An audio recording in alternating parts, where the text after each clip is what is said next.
बाबा जी और हुजूर जी की प्यारी साध संगत जी, राधा स्वामी जी, साध संगत जी, बाबा जी सत्संग फरमाना बंद कर रहे हैं। अब से हुजूर जी ही सभी सत्संग फरमाएंगे। पूरी खबर को विस्तार से सुनिए। अभी अभी डेरे से एक बहुत बड़ी खबर सामने आई है, जिसे सुनकर हर किसी की आंखें नम हो गईं। यह खबर इतनी भावुक कर देने वाली है कि जिसने भी सुनी वह रो पड़ा। साध संगत जी, बाबा जी ने एक और महत्वपूर्ण निर्णय लिया है, जिसने पूरी संगत को झकझोर कर रख दिया है। बाबा जी ने यह फैसला लिया है कि अब वे सत्संग नहीं करेंगे और इसकी पूरी जिम्मेदारी हुजूर जी को सौंप दी गई है। हुजूर जी कब से और कहां से सत्संग शुरू करने जा रहे हैं, इसका खुलासा आगे इस वीडियो में किया जाएगा। इसके अलावा इस वीडियो में आपको 1947 के डेरा ब्यास की एक ऐतिहासिक घटना भी सुनने को मिलेगी, जब महाराज सावन सिंह जी को देश के बंटवारे के समय चोट लगी थी और उनके कंधे से खून बहने लगा था। यह वीडियो अत्यंत प्रेरणादायक और ज्ञानवर्धक है, इसलिए इसे अंत तक अवश्य देखें। साध संगत जी, बाबा जी की मौज को कोई नहीं समझ सकता। बाबा जी पिछले कई महीनों से लगातार बड़े निर्णय ले रहे हैं। सितंबर में हुजूर जी को गद्दी का उत्तराधिकारी घोषित करने के बाद बाबा जी ने एक के बाद एक कई बड़े फैसले लिए हैं, और अब सत्संग न करने के इस निर्णय ने संगत को हिलाकर रख दिया है। कल रविवार को बाबा जी के सत्संग से पहले कुछ संत महात्मा डेरे में आए थे और उनकी तस्वीरें व वीडियो सोशल मीडिया पर खूब वायरल हो रही हैं। अजमेर शरीफ के सलमान चिश्ती साहब भी कल डेरे में बाबा जी से भेंट करने पहुंचे थे। कल डेरे में संतों और बाबा जी के बीच क्या चर्चा हुई, इसकी जानकारी भी हम आपको देंगे। जहां तक सत्संग बंद करने की बात है, तो खबरों के अनुसार बाबा जी मार्च महीने के आखिर तक ही सत्संग फरमाएंगे और अप्रैल से यह सेवा पूरी तरह हुजूर जी संभालेंगे। आगे आपको बताएंगे कि हुजूर जी कौन से सेंटर से अपना पहला सत्संग फरमाने जा रहे हैं। साध संगत जी, यह किसी से छुपा नहीं है कि 2 सितंबर 2024 को बाबा जी ने एक बहुत बड़ा निर्णय लिया था, जिसमें उन्होंने हुजूर जी को गद्दी सौंप दी थी। और जब गद्दी सौंप दी गई है, तो स्वाभाविक रूप से जिम्मेदारियां भी धीरे धीरे उन्हीं को दी जा रही हैं। लेकिन यहां एक खास बात ध्यान देने लायक है। बाबा जी ने हुजूर जी को बड़े प्रेम और धैर्य के साथ संगत की सेवा के लिए तैयार किया है। उन्होंने एक साथ सारी जिम्मेदारियां देने के बजाय धीरे धीरे उन्हें आगे बढ़ाया है। आपको याद होगा कि गद्दी सौंपने के बाद बाबा जी ने सबसे पहले हुजूर जी को डेरे के सभी विभागों की देखरेख की जिम्मेदारी सौंपी, और हुजूर जी ने इस जिम्मेदारी को बहुत अच्छे से निभाया। फिर बाबा जी ने हुजूर जी को जत्थों के दर्शन देने के लिए भेजना शुरू किया।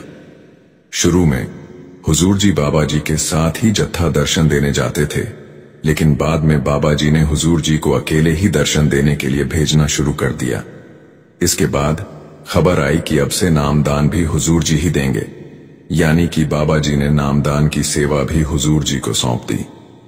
शुरुआत में कहा गया था कि हुजूर जी केवल मेजर सेंटरों में नामदान देंगे और बाबा जी डेरे में नामदान देंगे, लेकिन 19 जनवरी को मध्य प्रदेश के ब्यौरा में हुजूर जी ने अपना पहला नामदान दिया, और तब से लगातार वे ये सेवा मेजर सेंटरों में निभा रहे हैं।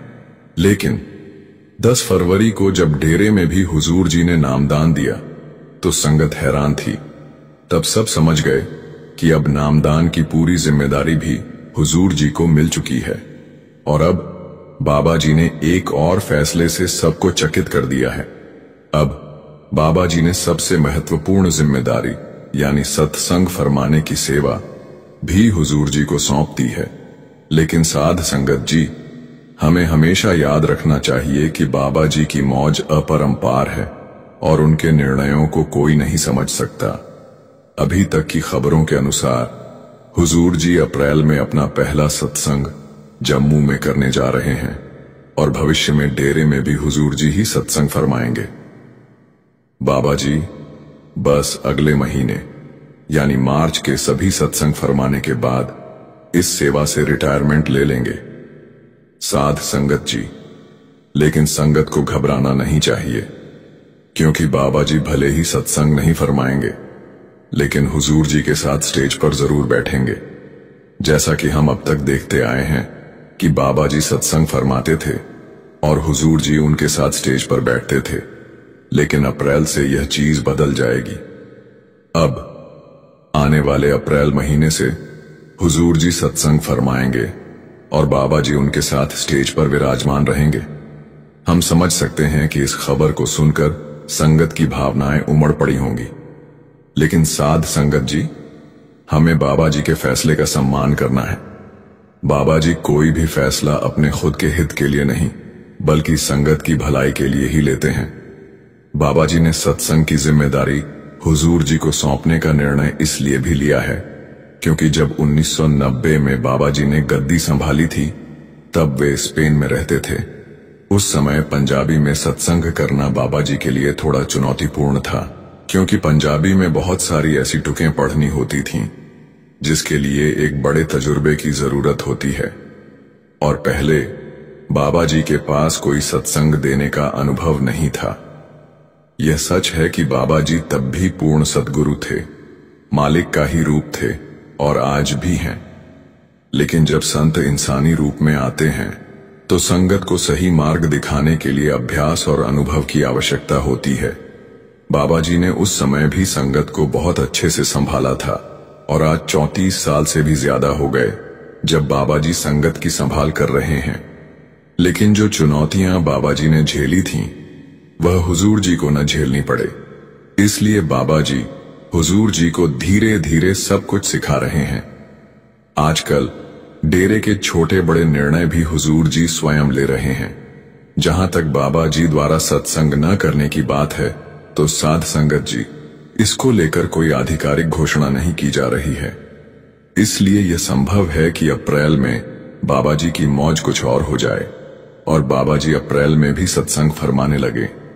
यह भी हो सकता है कि बाबा जी निर्णय लें कि डेरे के सत्संग वे खुद करेंगे, जबकि बाहर के सत्संगों की जिम्मेदारी हुजूर जी संभालेंगे। बाबा जी की मौज को केवल बाबा जी ही जानते हैं। जैसे कुछ समय पहले खबर आई थी कि डेरे में केवल बाबा जी ही नामदान देंगे, लेकिन 10 फरवरी को हमने देखा कि हुजूर जी ने स्वयं डेरे में नामदान दिए। हमें बाबा जी के हर फैसले को पूरे समर्पण और श्रद्धा के साथ स्वीकार करना चाहिए। फिर से दोहरा रहे हैं कि अभी तक की न्यूज के हिसाब से बाबा जी मार्च के बाद कोई भी सत्संग कार्यक्रम नहीं करेंगे। आगे बाबा जी की मौज। अब सुनते हैं वह घटना जो 1947 में हुई थी, जब महाराज सावन सिंह जी को दंगों में चोट लग गई थी और महाराज जी को भेष बदलकर पाकिस्तान भी जाना पड़ा था। साध संगत जी, ये आप भी सोच रहे होंगे कि आखिर किस लिए महाराज सावन सिंह जी को भेष बदलकर पाकिस्तान जाना पड़ा था। जब आप इस घटना को सुनेंगे तो आपकी आंखों से आंसू बह निकलेंगे। यह उन दिनों की घटना है जब देश को 2 हिस्सों में बांट दिया गया था, यानी कि सन 1947, जब चारों ओर अशांति फैली हुई थी। उस समय महाराज जी कूली के रूप में लाहौर चले गए थे और उन दंगों में महाराज जी के कंधे पर लगी चोट से खून बह रहा था। जब इस घटना की शुरुआत हुई तो वह सन 1947 का जनवरी महीना था और उस समय महाराज सावन सिंह जी गद्दी पर विराजमान थे। लाहौर भी हिंदुस्तान का हिस्सा हुआ करता था, क्योंकि तब तक देश न तो आजाद हुआ था और न ही 2 हिस्सों में बंटा था। इसलिए लाहौर साइड से डेरे आने जाने की बात बेहद आम थी। जनवरी 1947 में एक पति पत्नी अपने 2 वर्षीय बच्चे के साथ सत्संग सुनने लाहौर से डेरे आए। सत्संग के बाद दोनों ने महाराज जी से नामदान की इच्छा जताई। क्योंकि तब संगत कम होती थी तो महाराज जी से मिलना भी आसान होता था। महाराज जी ने इन्हें अगले 4 दिन तक डेरे में सेवा करने की शर्त रखी और कहा, 4 दिन बाद मैं आपको नामदान प्रदान करूंगा। अब यह तो महाराज जी ही जानते थे कि इन 4 दिनों की सेवा करवाकर उन्होंने पति पत्नी के कौन से कर्म कटवाए थे। 4 दिन की सच्ची लगन से सेवा करने के बाद जब वे फिर से महाराज जी से मिलने पहुंचे तो महाराज जी उन्हें नामदान देने को तैयार हो गए। अगली सुबह नामदान के लिए बुलाए जाने पर दोनों अपने बच्चे को साथ लेकर नामदान लेने के लिए जाने लगे। अब क्योंकि नामदान पंडाल में बच्चे को नहीं ले जा सकते थे, तो इन दोनों ने अपने बच्चे को बाहर खड़ी एक सेवादार बीबी के हवाले कर दिया और खुद पंडाल के अंदर चले गए। महाराज जी ने दोनों को नामदान की बख्शीश कर दी। इसके बाद पत्नी को अपने बच्चे का ख्याल आया तो वह कहने लगी, महाराज जी, आप हमारे बच्चे को भी नामदान की बख्शीश कर दो। महाराज जी ने जवाब दिया, काको, अभी तेरा बच्चा छोटा है, तू चिंता न कर, जब वह बड़ा हो जाएगा तो मैं उसे जरूर नामदान दूंगा। महाराज जी के वचन के बाद पति पत्नी अपने बच्चे के साथ वापस लाहौर लौट आए और बताए गए तरीके को अपनाकर हर रोज भजन सिमरन करने लगे। उस समय देश में आजादी को लेकर चर्चाएं जोरों पर थीं, लेकिन साथ ही यह अफवाहें भी तेजी से फैल रही थीं कि भारत का विभाजन होने वाला है। आम जनता असमंजस और डर के साये में जी रही थी। जल्द ही सरकारों ने अपना अंतिम निर्णय सुना दिया कि देश दो भागों में बटेगा, एक हिस्सा पाकिस्तान बनेगा और दूसरा हिंदुस्तान रहेगा। जैसे ही यह ऐलान हुआ, तत्काल प्रभाव से आदेश जारी किए गए कि पाकिस्तान में रहने वाले सभी हिंदू भारत आ जाएं और भारत में रहने वाले मुसलमान पाकिस्तान चले जाएं। इस आदेश के बाद दंगे भड़क उठे और हर तरफ हिंसा फैल गई। वहीं लाहौर में रहने वाले वह पति पत्नी भी इस फैसले से प्रभावित हुए, क्योंकि लाहौर अब पाकिस्तान का हिस्सा बन चुका था। उन्होंने सोचा कि अब उनका यहां रहना सुरक्षित नहीं है। घबराहट के बीच उन्होंने जल्दी जल्दी अपना जरूरी और कीमती सामान और पैसे एक ट्रंक में रखे और अपने बच्चे को गोद में उठाकर भागते हुए रेलवे स्टेशन की ओर चल पड़े। दोनों मन ही मन रो रहे थे। अपने घर, अपनी जमीन और यादों को यूं ही छोड़कर जाने का दुख उन्हें तकलीफ दे रहा था। लेकिन उस समय हर किसी का एक ही उद्देश्य था, किसी भी तरह अपनी जान बचाना। जान बची तो जीवन फिर से बसाया जा सकता था। पति ने सिर पर ट्रंक रख लिया, जबकि पत्नी ने अपने नन्हे बच्चे को मजबूती से बाहों में थाम लिया और दोनों बिना रुके स्टेशन की ओर दौड़ते चले गए। रेलवे स्टेशन पहुंचने के लिए दोनों पूरी ताकत से दौड़ रहे थे। चारों ओर अफरा तफरी मची थी। लोग अपनी जान बचाने के लिए भाग रहे थे। तभी रास्ते में कुछ दंगाइयों की नजर इन पर पड़ी और वे तेजी से उनकी ओर आने लगे। दूर से उन्हें अपनी तरफ आता देख पति पत्नी उनके इरादे भांप गए। दोनों ने जान बचाने के लिए दौड़ना शुरू कर दिया। इस हड़बड़ाहट में पति के सिर से ट्रंक नीचे गिर पड़ा। पत्नी ने घबराते हुए कहा, ट्रंक की परवाह मत करो, बस भागो, जान बचानी जरूरी है। ट्रंक को वहीं छोड़कर वे दोनों भाग ही रहे थे कि अचानक पत्नी लड़खड़ाकर नीचे गिर गई और उसके हाथ से बच्चा छूटकर सड़क पर गिर पड़ा। इससे पहले कि वह उसे फिर से उठा पाती, सामने से दंगाइयों का झुंड तेजी से उनकी ओर आता दिखाई दिया। हालात की गंभीरता को भांपते हुए उसने झटपट अपने बच्चे को सड़क के किनारे की ओर धकेल दिया और अपने पति का हाथ पकड़कर वहां से भाग खड़ी हुई। दोनों के पास कोई और चारा नहीं था। वे मजबूरी में अपने बच्चे को पीछे छोड़कर रेलवे ट्रैक की ओर भागे। जैसे तैसे पटरी पार कर वे स्टेशन तक पहुंचने में सफल रहे, लेकिन उनके दिल में अपने बच्चे के पीछे छूट जाने का बहुत दुख था। दंगाइयों को पता ही नहीं चला कि वह पति पत्नी कहां गायब हो गए। इधर दोनों ने देखा कि अमृतसर जाने वाली ट्रेन ठीक उनके सामने खड़ी थी। चारों तरफ अफरा तफरी मची थी और भीड़ इतनी ज्यादा थी कि वे खुद को धक्कों के बीच फंसा हुआ महसूस करने लगे। चारों तरफ भगदड़ मची थी और इसी अफरा तफरी में दोनों धक्के खाते हुए ट्रेन के अंदर पहुंच गए।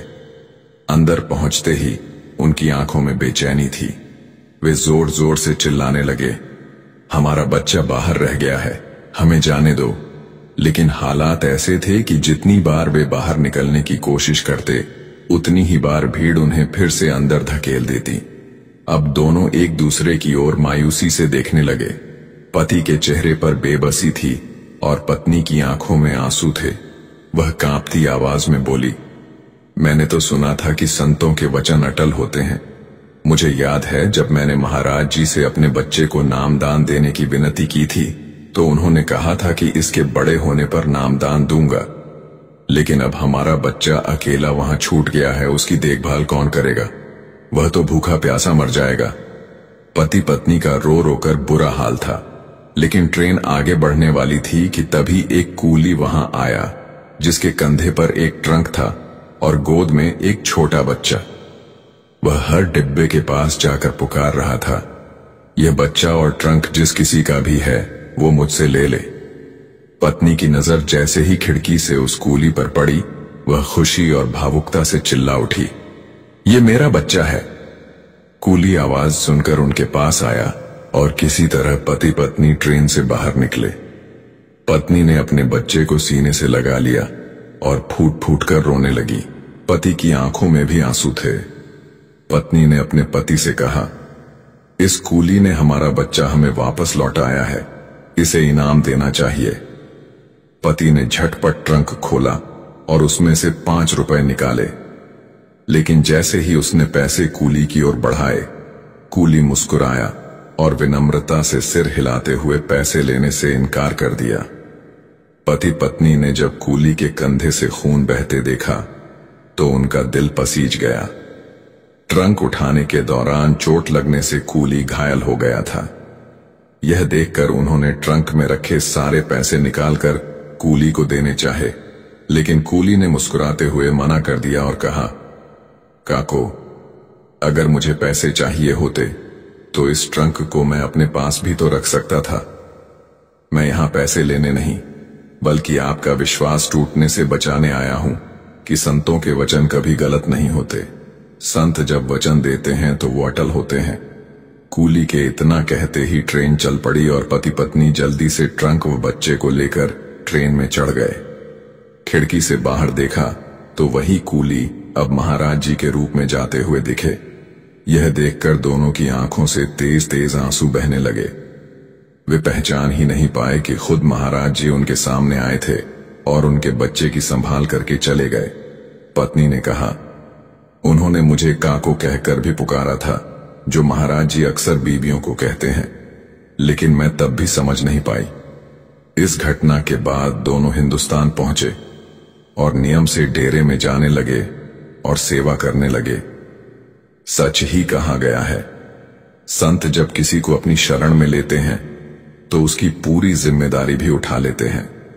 महाराज जी ने तो उस बच्चे को अभी नामदान भी नहीं दिया था, सिर्फ नामदान देने का वचन दिया था। तब भी महाराज जी बच्चे की संभाल करने कूली के भेष में वहां पहुंच गए। साध संगत जी, अब इसी के साथ वीडियो को यहां पर खत्म करते हैं। आपसे फिर मुलाकात करेंगे एक नए वीडियो के साथ। हम संगत से विनती करते हैं कि हमारे वीडियो को लाइक करके एक प्यारा सा कमेंट जरूर कीजिए और हमारे चैनल को सब्सक्राइब करना मत भूलिए।